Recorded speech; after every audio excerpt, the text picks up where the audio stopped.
Perkenalkan, nama saya Clara Deasi Fitri Natasha Boru Saragi, NIM 2019-71116, kelas C. Perkenalkan, nama saya Muya Saroh, NIM 2019-71118, kelompok 6C dari kelas C. Perkenalkan, nama saya Anggi Cika Febriani, NIM 2019-71119, kelas C.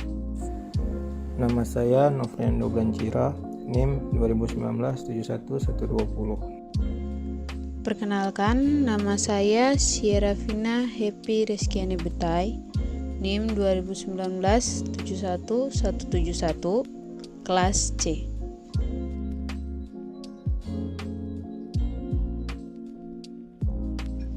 Modul 4, Rangkaian Transien. Pada tujuan praktikum kali ini yaitu A. Memahami pengertian konstanta waktu secara visual, B. Mencari konstanta waktu dari rangkaian RC dan RL yang dicatu dengan sumber daya arus searah.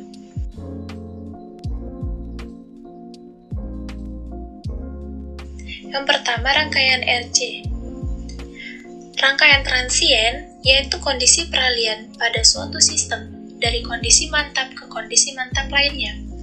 Kondisi mantap yang dimaksud yaitu kondisi bertegangan dan kondisi tidak bertegangan. Nah, kondisi peralihan pada rangkaian RC terjadi pada saat pengisian ataupun pelepasan muatan pada kapasitor. Kecepatan pengisian atau pelepasan muatan tersebut tergantung dari kapasitor, besar perlawanan atau tahanan, serta tegangan pengisi atau tegangan kapasitor. Beberapa kondisi yang terjadi pada rangkaian RC seperti gambar 4.1 pada saat saklar terbuka, 4.2 pada saat saklar baru tertutup, 4.3 pada saat saklar tertutup. Kondisi peralihan sebagai berikut. Pada saat T sama dengan 0, saklar ditutup dan arus mengalir. Besar aliran arus merupakan fungsi dari waktu, nilai tahanan R dan kapasitansi C. Besar tegangan pada kapasitor C terhadap waktu mengikuti persamaan. V sama dengan E dikali 1 kurang E min T per RC. Bentuk gelombangnya ada pada gambar 4.4, di mana VCK besar tegangan kapasitor pada konstanta waktu kurang lebih 0,8 E. TK sama dengan konstanta waktu. Sedangkan besarnya arus pengisian yang mengalir adalah I sama dengan VC per E dikali E min T per RC.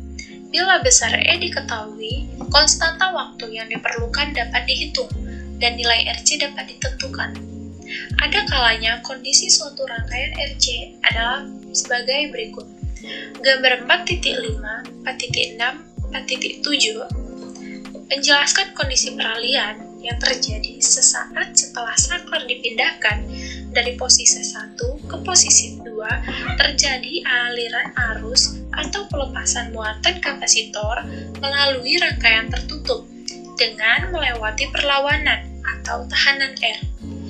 Tegangan kapasitor turun secara eksponensial dengan kecepatan penurun yang merupakan fungsi dari waktu nilai R dan C.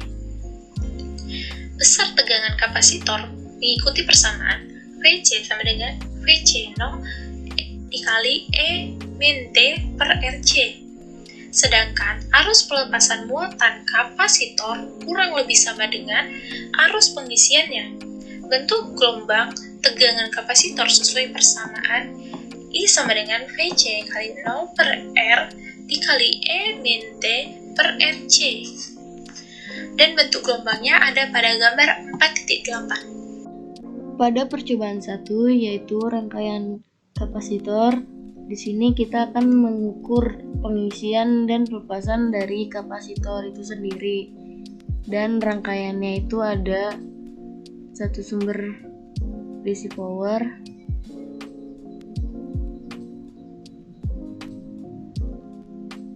satu buah resistor dengan ukuran 10 kilo ohm dan kapasitor dengan ukuran 2200 mikrofarad.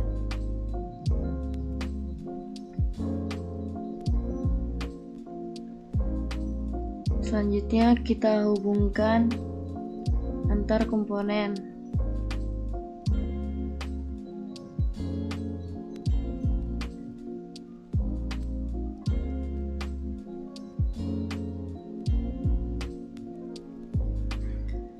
Setelah selesai, kita tambahkan grounding.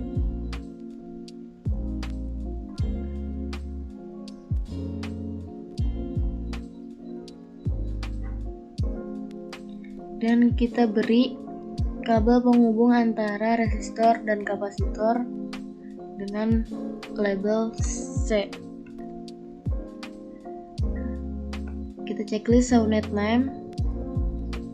Oke.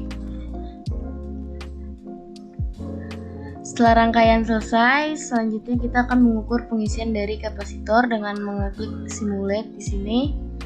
Analysis and simulation.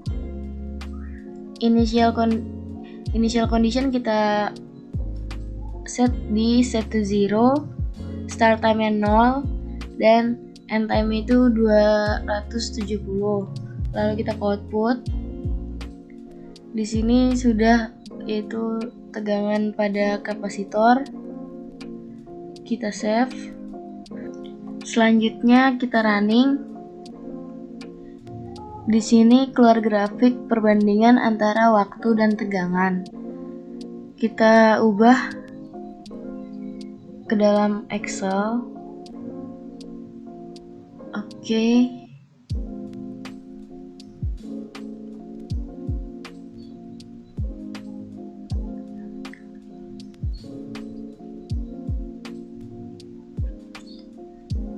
Di sini ada nilai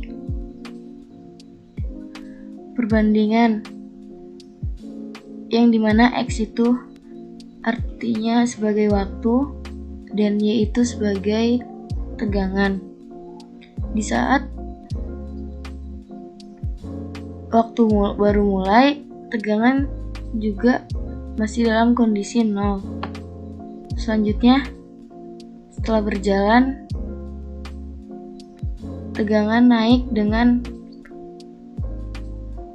stabil hingga detik ke 270, di mana angka tegangan berada pada 11,99995 volt, yang berarti sudah hampir mendekati tegangan maksimum. Selanjutnya kita masukkan nilai yang kita dapatkan ke dalam data tabel pengamatan. Selanjutnya, kita akan mengukur pelepasan tegangan pada kapasitor dengan menambahkan switch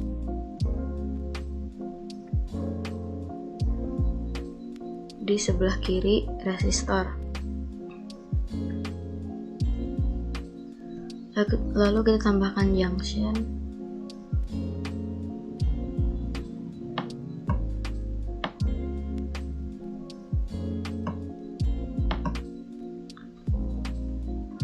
Nah, pada rangkaian ini kapasitor berfungsi sebagai tegangan. Kemudian sini kita masukkan initial condition menjadi 12 volt. Oke. Setelah selesai, selanjutnya kita running. Di sini keluar grafik yang berbeda dari grafik yang sebelumnya. Kita buka ke Excel, export to Excel. Oke.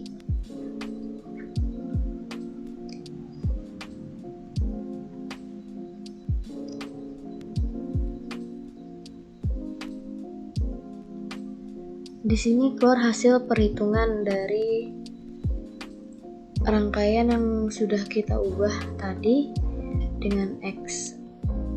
yaitu adalah waktu, dan Y adalah tegangan.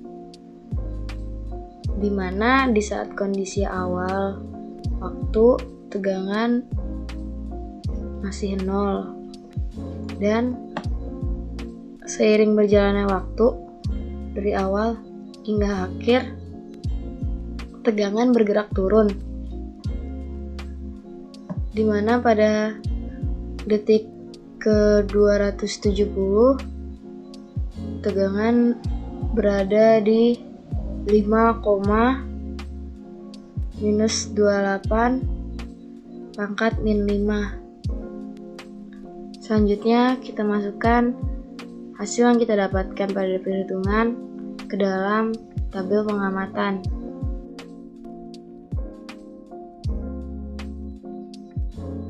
Dua, rangkaian RL. Baik kapasitor maupun induktor, keduanya mempunyai kemampuan untuk menyimpan energi. Pada kapasitor, energi disimpan dalam bentuk akumulasi muatan listrik, sedangkan pada induktor, energi disimpan dalam bentuk medan magnet. Pada saat suatu rangkaian RL beralih dari kondisi mantap ke kondisi lainnya, terjadi proses peralihan. Kondisi peralihan yang terjadi akan mirip dengan peralihan pada rangkaian RC atau pada gambar 4.1, 4.2, 4.3, dan gambar 4.5, 4.6, dan 4.7. Hanya saja, kalau pada rangkaian RC yang menjadi titik perhatian adalah perubahan tegangan pada kapasitor C, sedangkan pada rangkaian RL adalah aliran arusnya. Kondisi peralihan pada rangkaian RL mengikuti persamaan I sama dengan E per R dikali 1 dikurang E min R per L dikali T, yang berlaku pada gambar 4.9, dan I sama dengan E per R dikali E min R per L dikali T, yang berlaku untuk gambar 4.0. Nah, gambar 4.9 itu pada saat T sama dengan 0, saklar S ditutup ke posisi I. Gambar 4.10 pada saat T sama dengan saklar S dipindah posisinya dari 1 ke 2. Nah, pada gambar 4.9 itu, arus tidak bisa secara langsung mengikuti hukum Ohm, karena adanya perlawanan dari induktor, atau berupa tegangan induksi sebesar L dikali dL per dt. Pada gambar 4.10, energi elektromagnet yang tersimpan pada induktor dapat diubah kembali menjadi energi listrik sehingga terjadi aliran arus. Itu rangkaian induktor, yang dimana kita menggunakan satu sumber DC power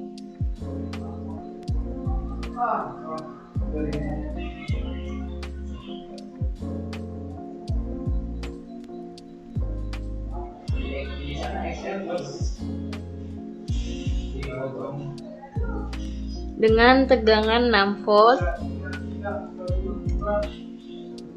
kemudian resistor dengan sebesar 110 kilo ohm,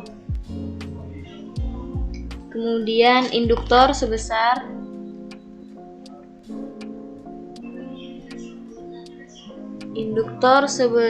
2,5 mH.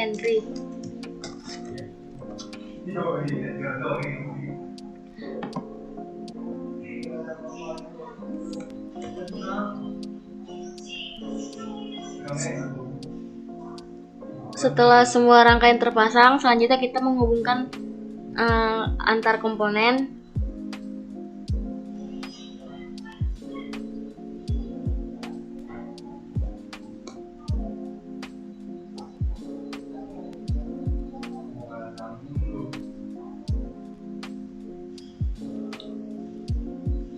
Setelah selesai, lanjutnya kita klik ke simulate,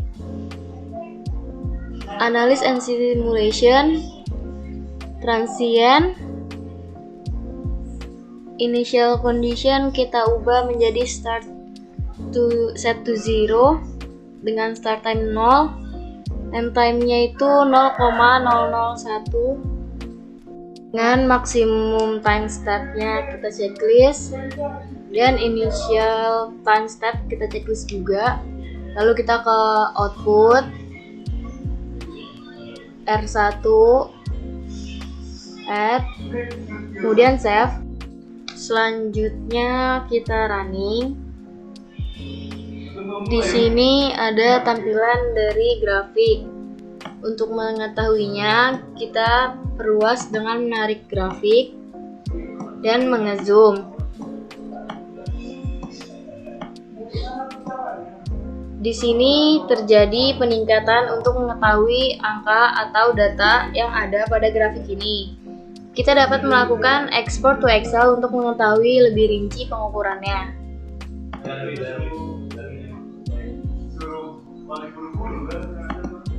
Di sini ada X dan Y, yang dimana X itu sebagai waktu dan Y itu sebagai tegangan, yang dimana didapatkan hasil akhir dari pengukuran pada waktu maksimum 0,001 adalah tegangannya 0,0006, yang dimana sama dengan 6 kali 10 pangkat min 4. Selanjutnya nilai yang kita dapatkan pada pengukuran kita masukkan ke dalam data pengamatan. Jika pada rangkaian sebelumnya kita melakukan pengukuran pada rangkaian yang tidak bertegangan menjadi bertegangan, dan sekarang kita akan melakukan perhitungan pada rangkaian bertegangan menjadi tidak bertegangan. Kita buka induktor initial condition, kita checklist, kita ubah menjadi 0,006. Oke. Kemudian kita hapus sumber tegangan.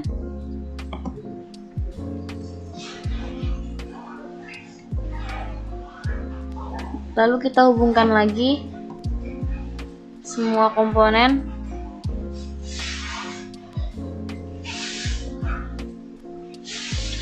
Jangan lupa kita tambahkan grounding.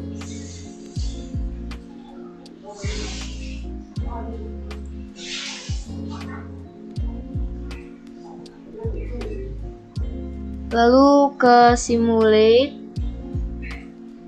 analysis and simulation.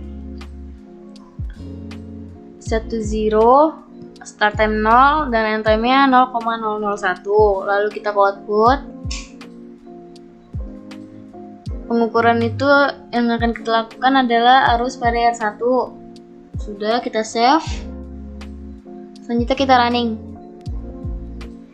Di sini keluar hasil grafik. Kita geser, klik enable.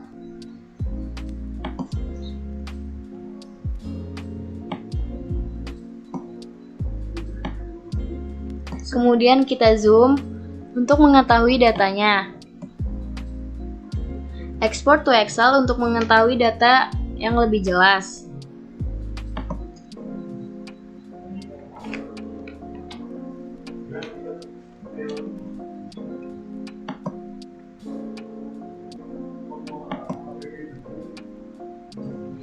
Di sini ada X dan Y, yang dimana X masih tetap, yaitu dia untuk waktu, dan Y untuk tegangan. Dan pada hasil akhir kita dapatkan pada 0,001 detik didapat tegangannya yaitu minus 1,4 pangkat min 21. Selanjutnya data yang sudah kita dapatkan kita masukkan ke dalam data pengamatan.